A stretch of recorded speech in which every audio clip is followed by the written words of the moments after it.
Este tema vamos a comenzar en Lucas 9, el versículo 22. Y aquí tenemos Jesús hablando con los apóstoles y está anunciando su muerte.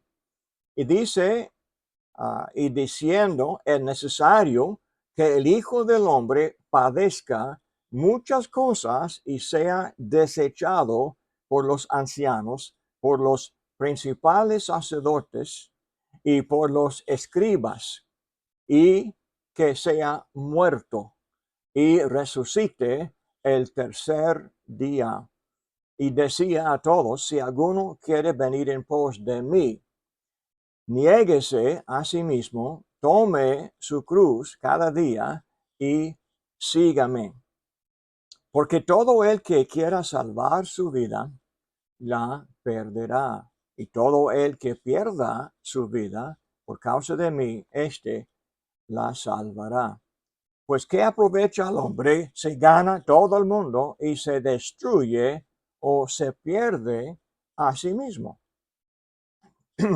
Porque el que se avergonzare de mí y de mis palabras, de se avergonzará el Hijo del Hombre, cuando venga en su gloria y en la del Padre y de los santos ángeles. La cuestión de vergüenza, hermanas, es una cuestión muy seria, porque la verdad es que cuando uno tiene vergüenza de las palabras de Cristo, también tiene vergüenza de Cristo.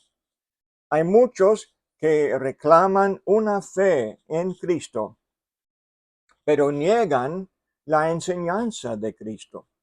Y es una contradicción. No es posible creer en Jesús y negar o dudar la sabiduría de las palabras de Cristo.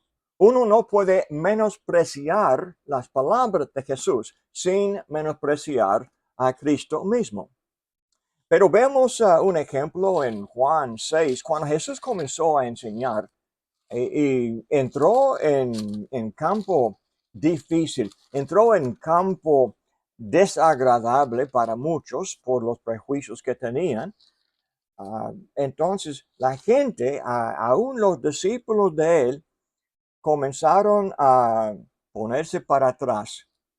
Dice Juan 6, y es un capítulo bien largo, pero voy a entrar en los últimos versículos, leyendo aquí del versículo 66. Desde entonces muchos de sus discípulos volvieron atrás y ya no andaban con él. ¿Por qué? Porque él estaba enseñando que ellos tenían que aceptar a él como el pan de la vida. Tenían que comer a él. Dice, comer su carne y beber su sangre. Y claro, esto fue una metáfora. Y no estaba hablando de la cena del Señor, pero estaba hablando de asimilar, de digerir la enseñanza de Jesús y hacerlo como parte de uno. Y lo que tenemos adelante en el lenguaje del apóstol Pablo es que él oraba que Cristo fuera formado en la vida de cada uno. Cuando habla en Gálatas 2:20 de que, si puedo leerlo en vez de citarlo, dice, con Cristo estoy juntamente crucificado, ya no vivo yo, mas vive Cristo en mí. Y lo que ahora vivo en la carne, lo vivo en la fe del Hijo de Dios, el cual me amó y se entregó a sí mismo por él. Este versículo es tan importante porque indica ah, cuán completamente debemos de recibir toda enseñanza de Jesús. Los discípulos tenían que entender que Jesús, como Hijo de Dios, trajo un mensaje poderoso que tenía poder de transformar la vida de cada uno, dándoles no solamente el perdón del pecado por la sangre que él iba a derramar, pero también el poder del evangelio, el poder de la palabra de la cruz para transformar la vida de cada uno. Pero uno tenía que aceptar todo detalle. No podían ellos excluir nada. Mucho de la enseñanza de Cristo y de la palabra de Dios en la Biblia corre en contra la tradición de los hombres, o la corriente de la filosofía popular de cualquier día. Entonces, muchas veces uno oye el Evangelio, obedece, se bautiza, confiesa a Jesús, pero paso por paso, escuchando los cambios que hay que hacer, uno comienza a dudar o tener vergüenza de esta nueva vida, porque no entienden, no aprecian, no confían en el consejo divino. Pablo dijo en Romanos 1:16, Pablo dijo a principio de esta epístola tan potente y también difícil de entender en muchos casos, pero comenzó diciendo,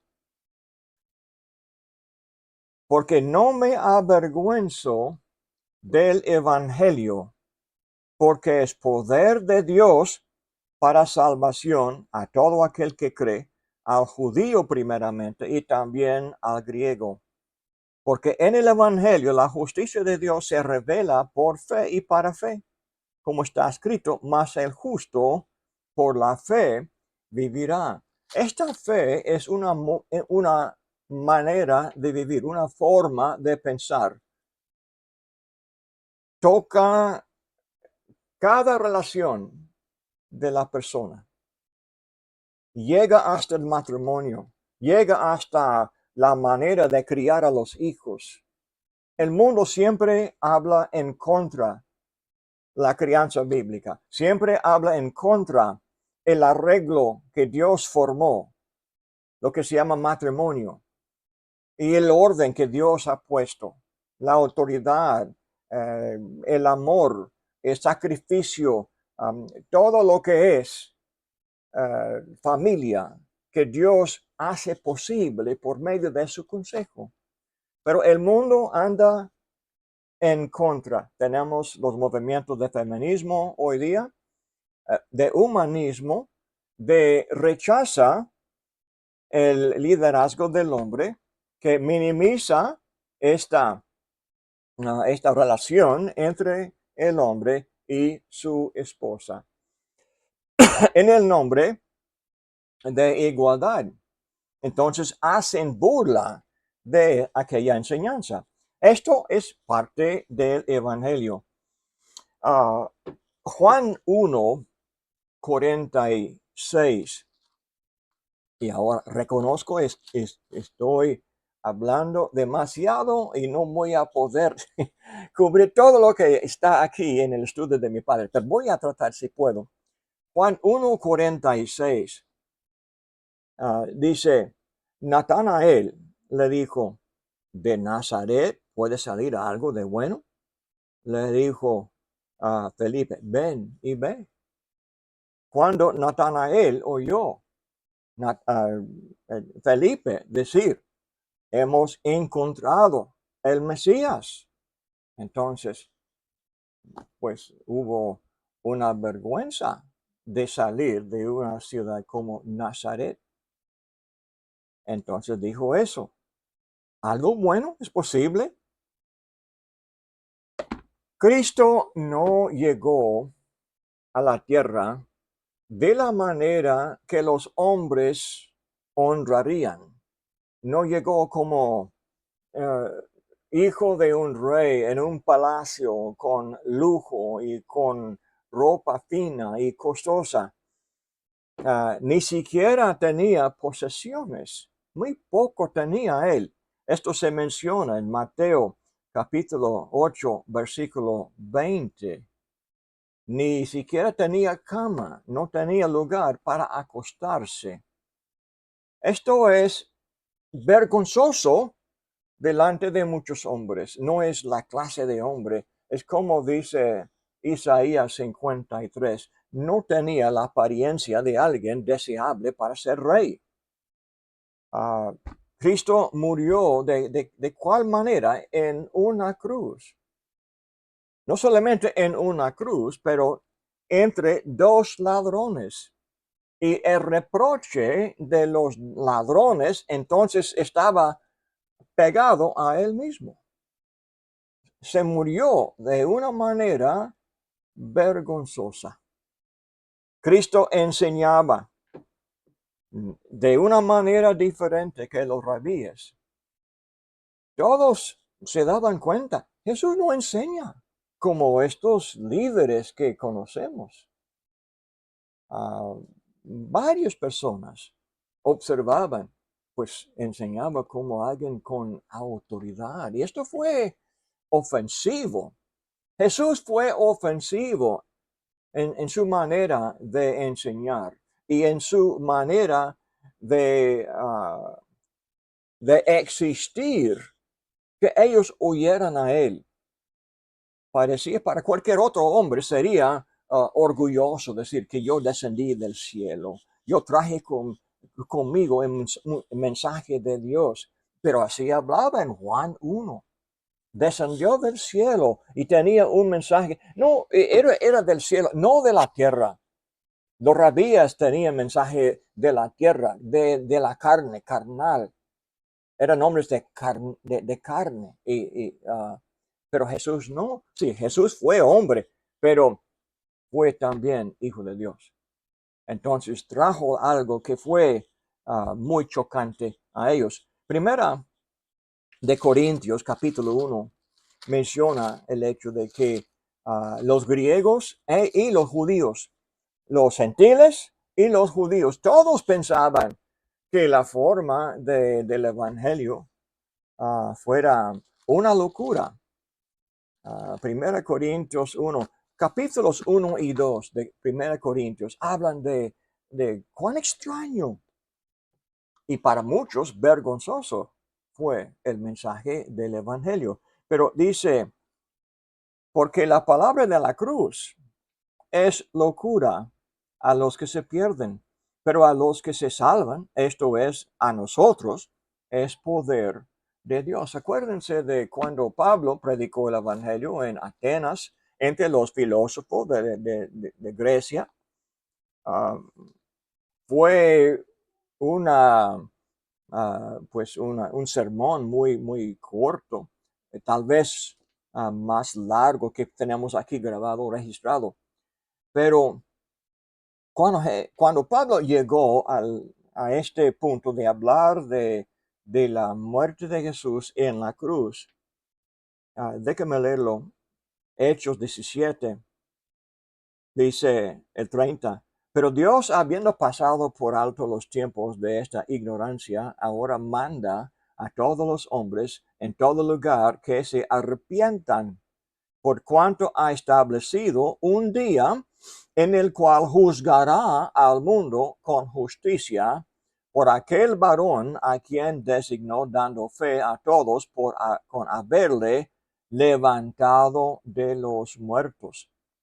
Pero cuando oyeron lo de la resurrección de los muertos, unos se burlaban y otros decían, ya que oiremos acerca de esto otra vez. Entonces fue locura a los griegos. Y esto le da vergüenza muchas veces a otros. Pero dice Jesús, no debemos de tener vergüenza de él, ni de su mensaje. El mensaje también abarca esta cuestión de la resurrección de los muertos y de que Jesús nos va a juzgar un día. Todo el mensaje habla del concepto del infierno, del día de juicio final, Pero hoy día el error moderno es, no puede ser. En muchas iglesias tienen vergüenza de hablar del día de juicio final, de hablar del infierno. Dice que no es posible eso. Es vergonzoso cuál o tal mensaje. Entonces, vamos a tocar la cuestión del significado del verdadero evangelio. Ya hemos visto Romanos 1, 16 al 18. Es el poder de salvarnos de la culpa del pecado y de la práctica del pecado por la sangre de Cristo. Romanos 2, 5 y Romanos 2, 8 habla de la ira venidera, habla del día cuando Dios va a castigar a todos los hombres. Romanos 1, 2 y 3 hablan de esta verdad. El Evangelio anuncia primero que Dios nos va a juzgar y debemos de estar preparados. Así predicó Juan el Bautista, así predicó Jesús mismo. En Mateo varias veces habla de aquel día, del trono de gloria, en Mateo 25, y el juez separando los hombres como el pastor separa las ovejas de las cabras. Um, Y el mundo se avergüenza de los detalles del Evangelio. El Evangelio dice debemos de creer los hechos de Jesús. El Evangelio dice debemos de obedecer los mandamientos de Jesús. El Evangelio dice debemos de confiar en las promesas de Jesús. Y entonces estos son mayores tropiezos. La cuestión en las iglesias modernas de esta de obediencia nos dicen que la salvación es por la fe sola. Dicen que Efesios, lea conmigo Efesios capítulo 2, 8 y 9. Y le digo, hermanas, hasta la iglesia de Cristo hay hermanos que todavía tienen vergüenza. Cuando leen Efesios 2, 8 y 9, dice, porque por gracia sois salvos por medio de la fe, y esto no de vosotros, pues es don de Dios, no por obras, para que nadie se gloríe, porque somos hechura suya, creados en Cristo Jesús para buenas obras, las cuales Dios preparó de antemano para que anduviésemos en ellas. Dice en el versículo 9, no por obras, para que nadie se gloríe. Hay hermanos en Cristo que entienden, debemos de arrepentirnos de los pecados y confesar a Jesús y también ser bautizados para el perdón del pecado y ser fiel a Cristo hasta el fin. Pero hay hermanos en Cristo que tienen vergüenza de decir eso.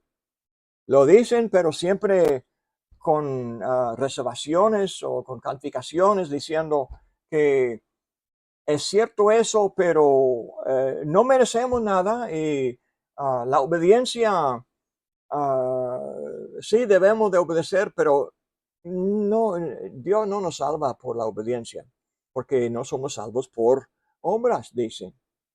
No quieren parecer como los arrogantes y no quieren parecer como los orgullosos que se jactan de que pueden salvarse a sí mismos. Porque oyen este error moderno que no, nadie puede salvarse a sí mismo. Y es una frase de doble sentido. En un sentido es correcto. Cristo murió para salvarme a mí. Pero lo que ellos implican, que es arrogante decir que uno mismo puede hacer algo. Entonces niegan que la salvación es condicional.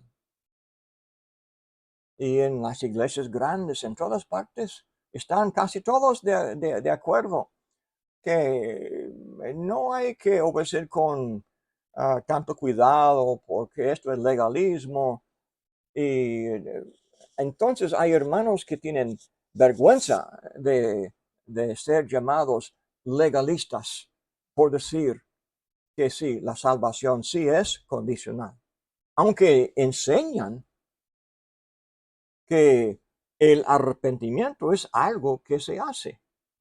Tenemos que hacer algo, tenemos que confesar a Cristo. Es algo, es una obra. El arrepentimiento es obra, confesión es obra, bautismo es obra, ser fieles a Cristo es obra. Y lamentablemente mal usan todo el mundo este versículo 9 de Efesios para darnos vergüenza de declarar lo que es el evangelio simple. Las obras aquí no están hablando de obedecer el evangelio. Y la gloria aquí, cuando uno obedece, esto no es ser orgulloso o arrogante o de gloriarse en sí mismo. No hay nadie que obedece el evangelio pensando que yo me salvé por mi sol, por, por mi propio esfuerzo sin la sangre de Jesús. Claro, Dios me salva cuando yo hago mi parte. Dios tiene su parte, yo tengo la parte mía. Entonces, esto es fundamental. Es la base de la plática que produce vergüenza para algunos en la familia de Dios. Déjame leer de 2 Tesalonicenses 1:8. Yo creo que hay hermanos, y claro, en el mundo, hay en las iglesias sectarias, nadie quiere decir obedecer el evangelio. Esto parece una doctrina vergonzosa. Pero ¿de dónde sale esta forma de hablar? Lea conmigo segunda a los Tesalonicenses capítulo 1, el versículo 8, hablando del día cuando Dios va a castigar a los que persiguen a los cristianos.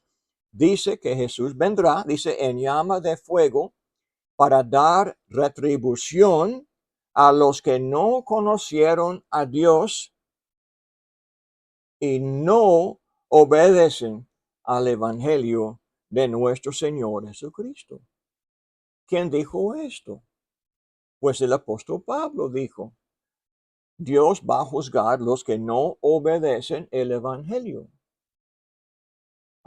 Hechos 2, cuando Pedro predicó el Evangelio en el día de Pentecostés, acuérdense de lo que dijo en Hechos 2, después de hablar de arrepentimiento en 38 y bautismo, dice el 39, porque para vosotros es la promesa y para vuestros hijos y para todos los que están lejos, para cuanto el Señor nuestro Dios llamare.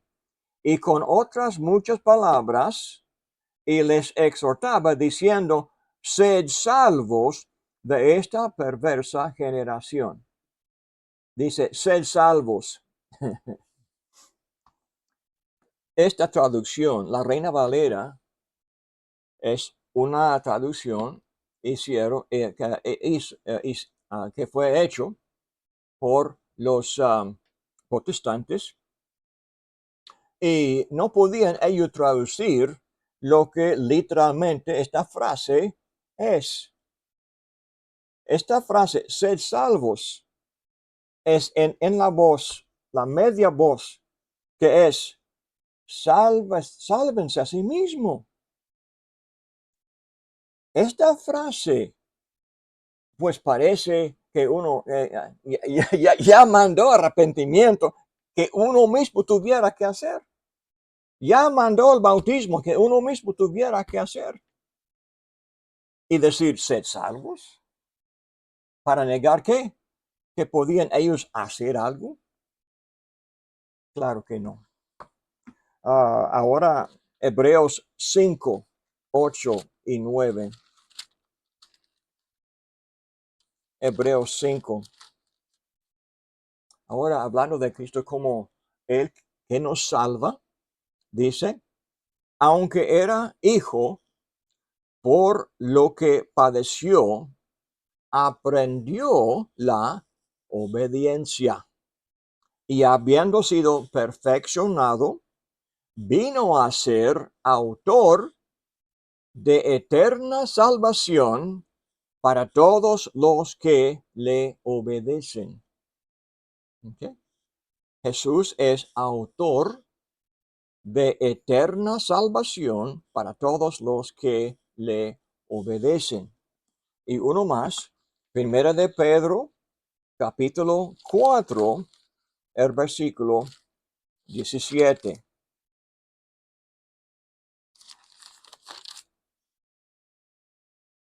Dice el texto, porque es tiempo de que el juicio comience por la casa de Dios, y si primero comienza para nosotros, ¿cuál será el fin de aquellos que no obedecen al Evangelio de Dios? Varias veces, tanto Pablo como también Pedro declararon lo que también Jesús les dio para declarar. El Evangelio es algo que debemos de obedecer. Y lamentablemente esto da vergüenza a muchos que andan en este error, que Dios es el que decide la salvación y no es de nosotros.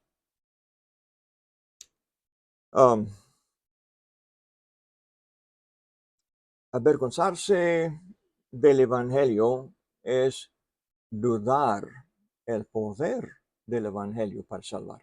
Es lo que dijo Pablo en Romanos 1:16. No me avergüenzo del Evangelio porque es poder de Dios. Algunos nos dicen hoy que la palabra es la mera palabra, que esto no puede salvar. Dicen que hay que tener un don milagroso del Espíritu Santo. Hay que ir al altar y ponerse de rodillas y orar hasta que Dios le dé el poder para salvarse. Entonces, con esta idea, uno no confía en el poder del Evangelio para, para ser salvo.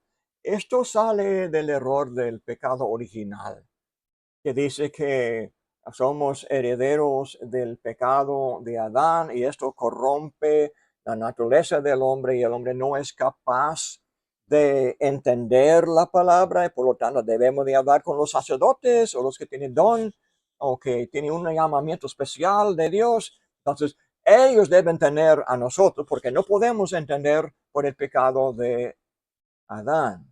O dicen, si alguno entiende, pero no tiene poder para obedecer todo perfectamente, entonces no puede ser salvo por el poder del Evangelio. No puede salvarnos porque no podemos entenderlo completamente y no podemos obedecerlo completamente. Por lo tanto, no tiene poder. Esto es de tener vergüenza de Cristo, de no aceptar el gran poder que Él ha puesto en el Evangelio, el poder que ha puesto en todo lo que el Evangelio enseña. Porque también la gente moderna tiene vergüenza de la iglesia. ¿Y quién hizo la iglesia? ¿Los hombres o Dios? Jesús dijo en Mateo 16:18 que Él mismo iba a edificar su iglesia. No es cosa de hombres. Eso es el contexto de la confesión de Pedro. Y dice Mateo 16, el versículo 18. Y yo también te digo que tú eres Pedro, y sobre esta roca edificaré mi iglesia. Dice, yo, Jesús mismo, edificaré mi iglesia. y las puertas del Hades no prevalecerán contra ella. Si uno se avergüenza de la iglesia como Cristo la hizo, entonces tienen vergüenza de Cristo. La iglesia tiene culto. Podemos poner 5 dedos y hablar de 5 cosas que hacemos cuando la iglesia se congrega. Jesús nos dio la cena del Señor. Debemos de observarla en la iglesia. No. Las iglesias dicen que no es demasiado. Tal vez una vez el año, cuando la iglesia al principio se congregaban cada primer día de la semana. Hechos 20, versículo 7. Así fue la práctica debajo del liderazgo de los apóstoles. Ellos comían el pan y bebían el jugo de la vid, meditando en el cuerpo de Cristo y la sangre que fue derramada. ¿Por qué? Porque Cristo así ordenó en Mateo 26, 26 al 28. Jesús mandó que la iglesia hiciera esto. También les dio la iglesia la orden de cantar. Efesios 5, 19. Colosenses 3, 16. Tenemos aquí la orden de Cristo. ¿Y cómo podemos cantar si no nos congregamos? Hablando, dice el uno al otro. Compartiendo algo. Esto se llama comunión. Y muy simplemente, así fue. Pero muchos en el mundo dicen, esto es muy aburrido. Tenemos que añadir música instrumental. Tenemos que tener guitarra. Tenemos que tener tambores. Tenemos que tener baile. Tenemos que tener algo de gritos y de bailes y de más música. Porque esto de simplemente cantar el uno con el otro, eso es muy aburrido. No hay poder en eso. Hasta el punto hoy de que muchos no sienten el ambiente espiritual. Dice que no me siento muy espiritual si no tengo el sonido de un lugar muy grande con música muy celestial, dicen, del órgano o de una banda de guitarra y de arpa o de... hermano, es carnal. Los hombres carnales tienen vergüenza a lo que Jesús ordenó tan simplemente. También la iglesia ofrenda es un acto muy simple, vergonzoso para muchos, porque ¿cuánto podemos juntar solamente de la ganancia de cada miembro de la iglesia? Mejor, dicen ellos, es que la iglesia ponga la ofrenda en un negocio para que haya más prosperidad o que haya ventas.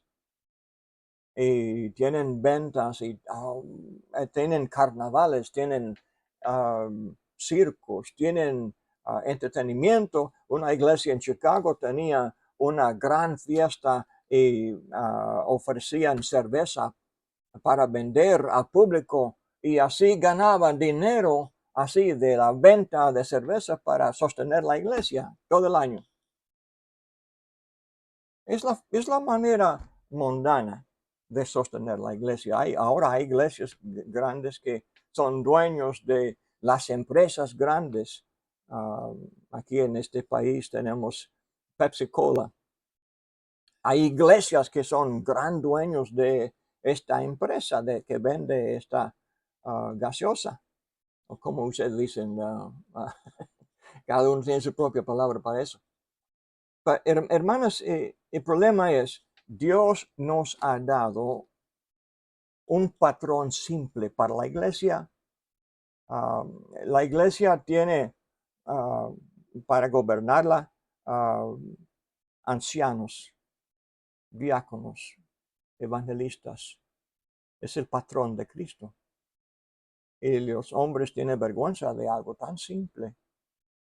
Y siempre están cambiando. Uno que cambia el patrón, uno que cambia el evangelio, confiesa que no respetan el patrón que Dios nos ha dado.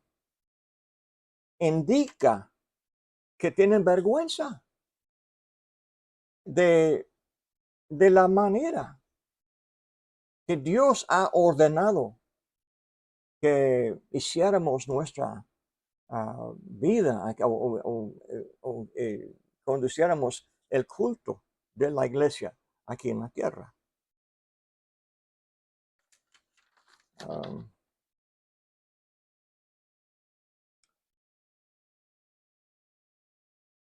Tengo mucho aquí que quiero compartir que sale de este estudio.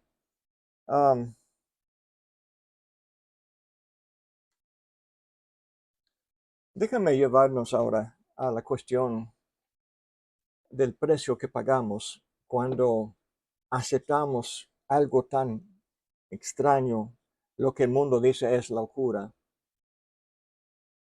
Siempre habrá persecución. Primera de Pedro, capítulo 4, el versículo 15. Pedro dice: así que ninguno de vosotros padezca como homicida o ladrón o malhechor o por entremeterse en lo ajeno, pero si alguno padece como cristiano, no se avergüence, sino glorifique a Dios por ello. Ahora dice, la persecución es producto de la incredulidad de los hombres, los que no aprecian el valor de Cristo y su enseñanza. Entonces, no están contentos ignorar lo que hacen los verdaderos cristianos. No están contentos dejar que el cristiano proclame el evangelio. Ellos no solamente quieren debatir, no quieren debatir, quieren perseguir, quieren callar la boca del cristiano. Entonces, lo que hacen da vergüenza a veces. Ellos, lo que hicieron a Pablo tantas veces, lo azotaron y también lo pusieron en el calabozo, en la cárcel. Y segunda de Timoteo, capítulo 1, a segunda a Timoteo, capítulo 1, el versículo 8. Dice Pablo a Timoteo: por tanto, no te avergüences de dar testimonio de nuestro Señor, ni de mí, preso suyo, sino participa de las aflicciones por el evangelio según el poder de Dios. Hay algo vergonzoso en la cárcel, en la prisión.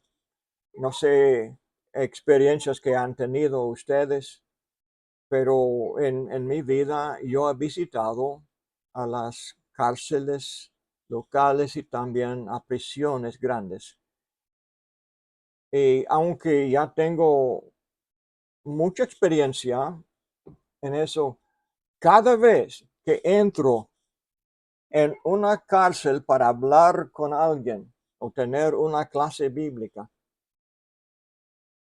me da un sentimiento muy extraño. Hay algo que uno no puede negar de vergüenza dentro del lugar. Y puede haber gente allá inocente y tal vez me dicen ellos, algunos dicen que nadie aquí es culpable. Todos niegan su culpa y dicen que somos todos inocentes. Pero ¿qué pienso yo? Son culpables, ¿verdad? Pues la corte ya decidió que la evidencia fue suficiente para convencerles y ponerse en la cárcel. Entonces, se supone la vergüenza cuando uno está en la cárcel. No sé, no soy testigo de una persona recibiendo los azotes como recibió Pablo. No puedo decir nada de cómo sería la experiencia. Pero me imagino lo que otros han dicho es que al ver la experiencia de uno que está azotado, hay una vergüenza, sea inocente o sea culpable. Se supone la persona es culpable. Y esto es una vergüenza. Cristo fue azotado, severamente azotado. Parecía persona culpable, aunque fue inocente. Pero la vergüenza está. Satanás sabe eso y usa las aflicciones, usa la opinión de la mayoría que condena al cristiano para avergonzar al cristiano. Y dice Pedro, y dice Pablo aquí a Timoteo, dice, no te avergüences de dar testimonio de nuestro Señor, ni de mí. No te avergüences de mí, preso suyo. Entonces, siempre existe este peligro de tener vergüenza de la persona que sufre. Si todo el mundo está hablando mal del cristiano o tal vez es el evangelista que ha tomado una posición firme para resistir un pecado, pero todos los demás están a favor del pecador o el acusado. Entonces condenan al que descubre el pecado del hermano. Entonces, nosotros todos pensamos mucho antes de abrir la boca y declarar la realidad de que este hermano o esta hermana anda en pecado. Nadie quiere decir eso porque puede haber aflicciones, puede haber la opinión, la mayoría puede estar en contra del cristiano que abre la boca y dice la verdad. Si es la verdad y no es un chisme. Entonces, la vergüenza calla la boca de muchos por la aflicción que puede pasar después. Leyendo adelante dice versículo 12, según Timoteo 1, por lo cual asimismo padezco esto, pero no me avergüenzo, porque yo sé a quién he creído y estoy seguro que es poderoso para guardar mi depósito para aquel día. Pablo declaró, claro, su inocencia, pero dice, no me avergüenzo. ¿Por qué? Yo sé a quién he creído. Esto es el conocimiento de Cristo. Él sabe la verdad. Y también dice, yo sé y estoy seguro que es poderoso para guardar mi depósito. Cristo es nuestro protector en el sentido espiritual. Y Él guarda, es poderoso para guardar nuestro depósito que ponemos en el cuidado de Él. Y adelante, versículo 16. Tenga el Señor misericordia de la casa de Onesíforo, porque muchas veces me confortó y no se avergonzó de mis cadenas. Muchos sí tenían vergüenza de las cadenas de Pablo. Podemos imaginar de lo que leemos aquí en estos escritos. Pero algunos tenían el valor de estar a su lado. No son la mayoría, hermanas. Lo siento mucho. La mayoría de nosotros nos falta el valor de apoyar a hombres como el apóstol Pablo. Y tenemos vergüenza de ellos. Pero el punto, el último punto antes de perder el tiempo es, Pablo en 2 Timoteo 2, capítulo 15, abre otro punto más. Dice, procura con diligencia presentarte a Dios aprobado como obrero que no tiene de qué avergonzarse, que usa bien la palabra de verdad. La mejor manera para evitar la vergüenza cuando estamos ahora en este conflicto, presentamos la palabra.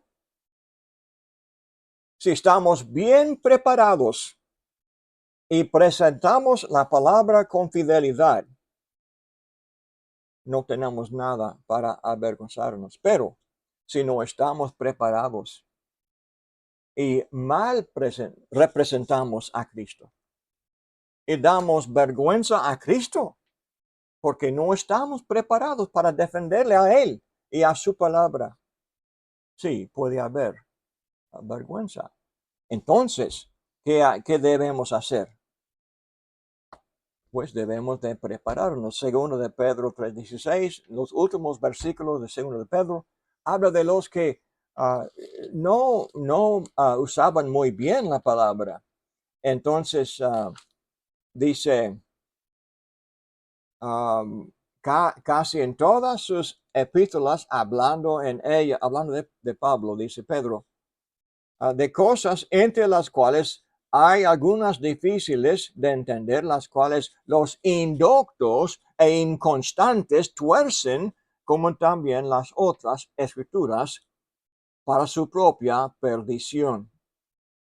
Aquí es lo que pasa cuando uno no está preparado. Uno descuida de leer y aprender el consejo de Cristo, abre la boca y no sabe de lo que dice porque no está preparado. Entonces pueden hacer daño a sí mismo. Dice son indoctos, dice son inconstantes. Hay muchos descuidan de la Biblia, saben un poco de la Biblia, están contentos con lo poco que entienden y no están dedicados a la palabra, no crecen en conocimiento, entonces mal entienden mucho y mal aplican mucho. Son indoctos, son inconstantes, porque no son fieles a la palabra. Entonces, ¿qué hacen ellos? Pues hacen daño a sí mismo. Dice, para su propia perdición. Algunos versículos más y yo termino. Tito 2:8.